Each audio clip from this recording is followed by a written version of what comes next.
এই যে আমাকে যা দেখতেছেন আমি তাই, দেখতে অসুন্দর হতে পারি কিন্তু কোনো মুখোশ নাই। কথা ঠিক নেই ভাই? হ্যাঁ, কোনো মুখোশ আসেনি আমার না। হ্যাঁ, আমি মানুষ হিসেবে কেমন? বালা নেই। তো গাইস এটাই, আমার যেমন দেখতেছেন এমনই, তবে আমার একটা বাজে অভ্যাস আছে। বাজে অভ্যাসটা হইছে, আমি চাটুকারিতা পছন্দ করি না, আমি তেল মারা পছন্দ করি না, যার যেটা মুখের উপরে বইলা দেওয়াটাই আমার রুচির ভিতরে পড়ে। ঠিক আছে, তো আমার সামনে যা পড়ে তাই করমু, সাদারে সাদা কালারে কালা।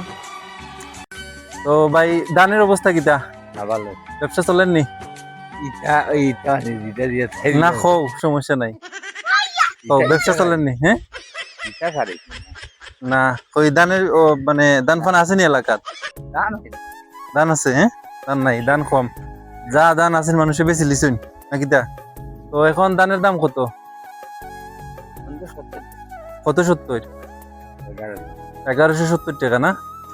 তো আমি মনে করি ন্যায্য মূল্য কৃষকে ফান না নাকি তা? দানের দাম বাড়া প্রয়োজন নাকি তা? ও দানের দাম বাড়া প্রয়োজন নেই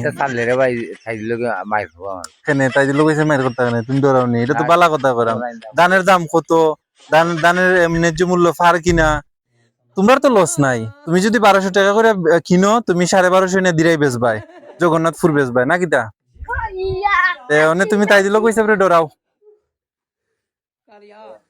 যাই হোক, তো গাইস ধানের দাম বর্তমানে সুনামগঞ্জ 1170, প্রায় প্রায় প্রায় শেষ বাইশিয়া, মানে বর্ষার শেষ।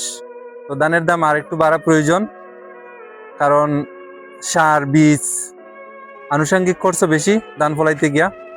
সুতরাং ধানের দাম আর একটু হইলে ভালো হয়। ভালো থাকুকা, সুস্থ থাকুকা। ধন্যবাদ। সেলিম ভাই যাই রাখি।